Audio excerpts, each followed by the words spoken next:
मगाशी सांगितल्याप्रमाणे आता आपण कंपनी, तिची अर्थ व व्याख्या आपण पाहणार आहोत. तर कंपनी म्हणजे काय? तर समान उद्दिष्टांच्या पूर्ततेसाठी काही व्यक्तींनी एकत्र येऊन स्थापन केलेली संघटना. आता समान उद्दिष्टांच्या पूर्ततेसाठी म्हणजे काय? तर जेव्हा काही व्यक्तींना एकत्रपणे येऊन काहीतरी वस्तूंचं उत्पादन करण्याची, लोकांना सेवा देण्याची अशी जी काही इच्छा असते आणि अशा व्यक्ती जेव्हा एकत्र येतात आणि एखादी संस्था किंवा संघटना स्थापन करतात, जेव्हा अशी संघटना ही कायद्यानुसार स्थापन होते तेव्हा त्या संघटनेला कंपनी असं म्हणण्यात येतं. उदाहरणार्थ, कंपनी कायद्याअंतर्गत जेव्हा एखादी संघटना स्थापन होते तेव्हा ती संघटना एखाद्या कृत्रिम व्यक्तीसारखी निर्माण होत असते, जिला कायदेशीर चिरंतन काळ टिकणारा. चिरंतन काळ म्हणजेच काय की जरी उद्याच्याला कंपनीचा एखादा भागीदार किंवा कंपनी स्थापन करणारा एखादा व्यक्ती हे जरी मरण पावले तरी देखील कंपनी ही चिरंतन काळ चालू राहणार आहे. म्हणजे त्यांचा मृत्यू कंपनीला थांबवू शकत नाही. म्हणजेच कंपनीला कायदेशीर चिरंतन काळ टिकणारे अस्तित्व निर्माण होते. तसेच कंपनीला बोधचिन्ह देखील प्राप्त होते. आता बोधचिन्हाच्या बाबतीतला मुद्दा हा नवीन कंपनी कायदा 2015 जे काही बदल झालेले आहेत त्या बदलामध्ये तो काढलेला आहे. याचा आपण एक्सप्लेनेशन कंपनीच्या वैशिष्ट्यांमध्ये पाहणार आहोत. तर कंपनीचं स्वरूप स्पष्ट करण्यासाठी एक व्याख्या दिलेली आहे 1956च्या कंपनी कायद्यामध्ये, आणि ते असं म्हणतात की कंपनी म्हणजे भारतीय कंपनी कायदा 1956च्या कायद्यानुसार कलम 3A नुसार अथवा यापूर्वी अस्तित्वात असलेल्या कंपनी कायद्याअंतर्गत नोंदवलेली संस्था हो. आता हीच जर व्याख्या तुम्ही 2013च्या कंपनी कायद्यामध्ये जर पाहिली तर 2013चा कंपनी कायदा सेक्शन 2 सबसेक्शन 20 यानुसार सेम डेफिनेशन दिलेली आहे.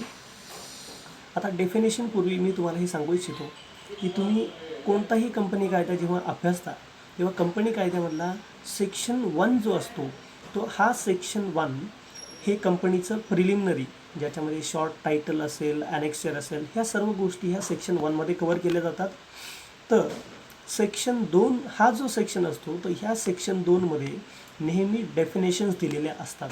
त्यामुळे कंपनी कायदा 2013नुसार सेक्शन 2 उपसेक्शन 20 यानुसार कंपनीची व्याख्या जी दिलेली आहे ती अशी आहे की जी कंपनी 2013च्या कायद्यानुसार अथवा यापूर्वी अस्तित्वात असलेल्या कंपनीच्या कायद्याअंतर्गत नोंदवली गेलेली कोणतीही संस्था म्हणजे कंपनी होय.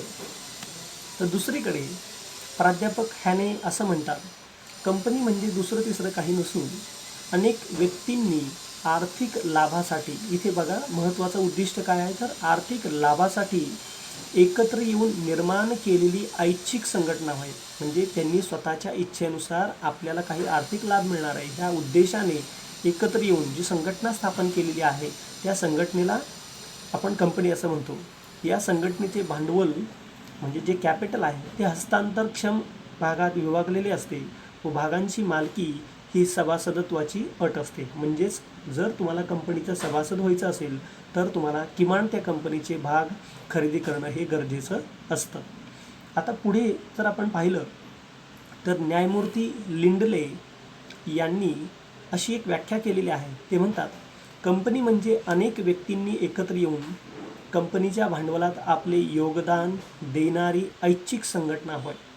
कारण जेव्हा मोठी कंपनी तयार होते तेव्हा मोठ्या कंपनीमध्ये छोटे छोटे सर्व जे काही भागधारक असते, भागधारक आपली गुंतवणूक कंपनीच्या भागांमध्ये गुंतवत असतात आणि म्हणून त्या ठिकाणी कंपनी म्हणजे अनेक व्यक्तींनी एकत्र येऊन कंपनीच्या भांडवलात आपले योगदान देणाऱ्या ऐच्छिक संघटनेला कंपनी असं म्हटलेलं आहे. या भांडवलाच्या आधारे कंपनी कोणताही उद्योग व्यवसाय करते व त्यातून निर्माण झालेला जो नफा असतो तो नफा सभासदांना दिला जातो. आता भांडवलात जे व्यक्ती योगदान देतात म्हणजे जे व्यक्ती कंपनीचं भांडवल खरेदी करतात त्या लोकांना सभासद असे म्हणतात व प्रत्येक सभासदाने त्याने दिलेल्या रकमेचा जो मोबदला आहे तर त्या मोबदल्यात त्याला भाग दिले जातात. हे भागांचं हस्तांतर सभासद केव्हाही करू शकतात. तर ही होती कंपनीची व्याख्या. आता कंपनी कायदा 2013 मी मगाशी सांगितल्याप्रमाणे कलम 2 उपकलम 20 नुसार हीच व्याख्या आपल्याला परीक्षेमध्ये लिहायची आहे. ती म्हणजे कंपनी म्हणजे कंपनी कायद्याखाली नोंदवलेली किंवा अस्तित्वात असलेल्या पूर्वीच्या कायद्याअंतर्गत नोंदवलेली संस्था होय.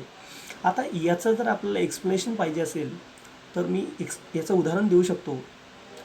आता पूर्वीच्या कंपनीच्या कायद्याअंतर्गत नोंदवलेल्या संस्था म्हणजे कोणत्या? उदाहरणार्थ टाटा स्टील आहे किंवा टाटा आहे, रिलायन्स आहे.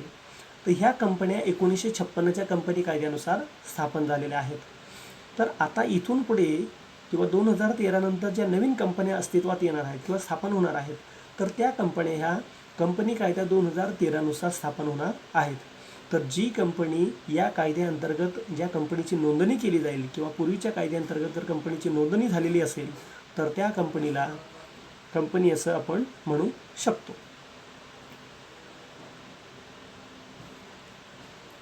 आता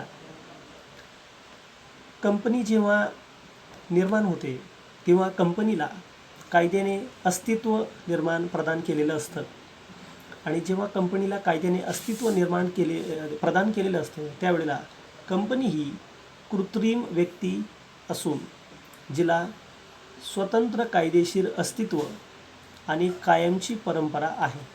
आता जेव्हा कंपनी निर्माण होते तेव्हा 2 प्रकारचे व्यक्ती तयार होतात.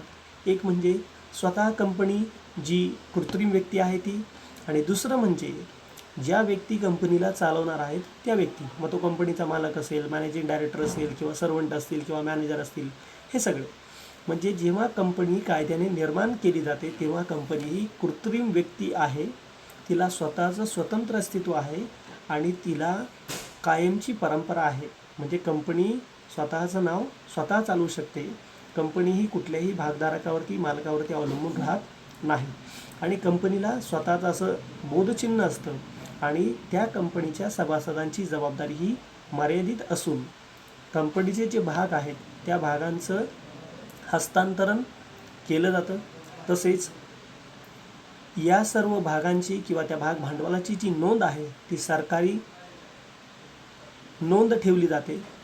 तर अशी जी काही संस्था असते ज्या संस्थेमध्ये कंपनी निर्माण झाल्यानंतर तिला स्वतःचं कृत्रिम व्यक्ती आणि कायदेशीर अस्तित्व प्रदान होतं, कायमची परंपरा मिळते, स्वतःचं बोधचिन्ह मिळतं, तसेच कंपनीच्या भागांचीही सरकार दरबारामध्ये किंवा सरकारी ऑफिसेसमध्ये त्याच्या भागांची नोंद होते. तर अशी जी संघटना आहे किंवा संस्था आहे त्या संस्थेला किंवा संघटनेला आपण कंपनी असं म्हणतो.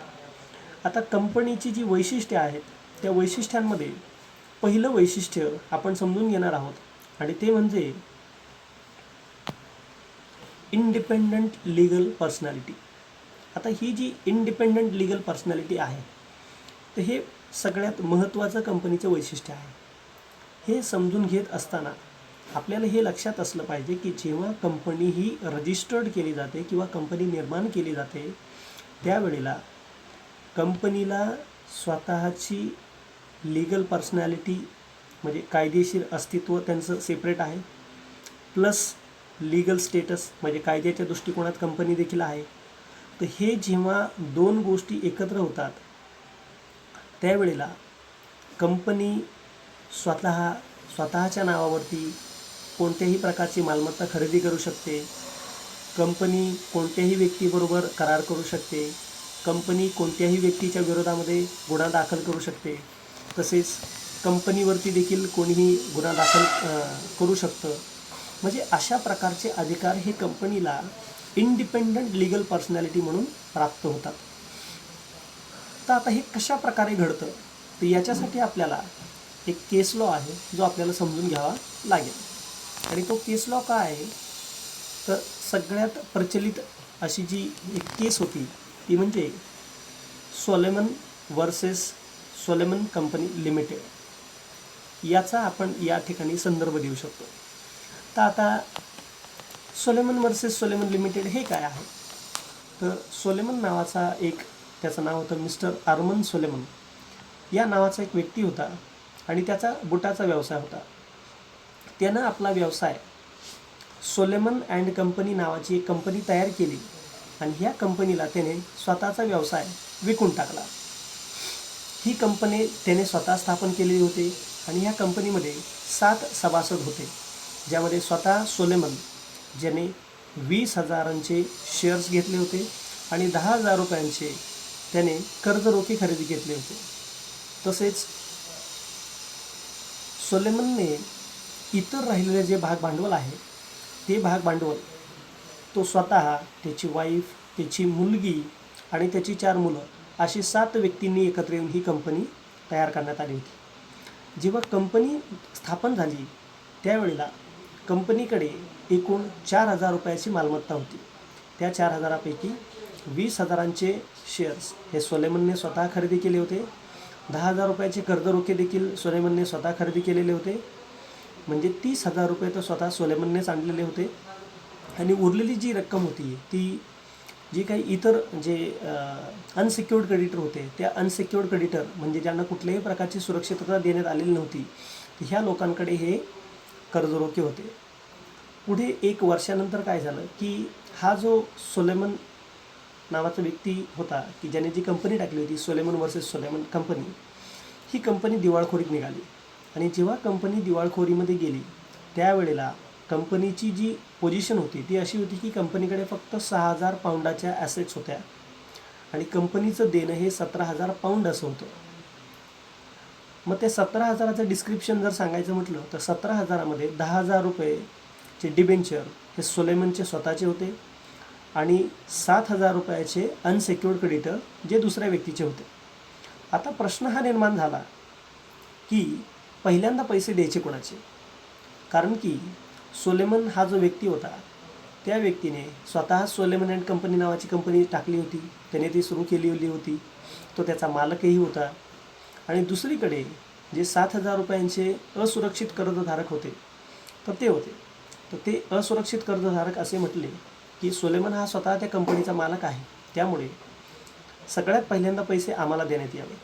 आणि हा निवाडा जेव्हा कोर्टामध्ये गेला तेव्हा कोर्टाने असं सांगितलं की ज्या वेळेला सोलेमन अँड कंपनी मर्यादित ही कंपनी स्थापन केली गेली तेव्हा त्याला एक स्वतंत्र कायदेशीर अस्तित्व प्राप्त झालं.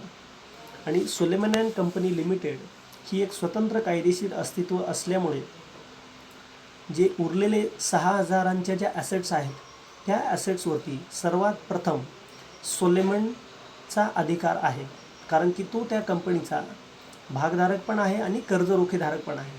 तर त्यामुळे कर्जरोखेधारकाला जी कंपनीने गॅरंटी दिलेली आहे त्या गॅरंटीनुसार सगळ्यात पहिल्यांदा सोलेमनला पैसे देण्यात यावेत आणि त्यानंतर जर काही पैसे उरले तर ते अनसिक्युअर्ड क्रेडिटर्सला देण्यात यावे.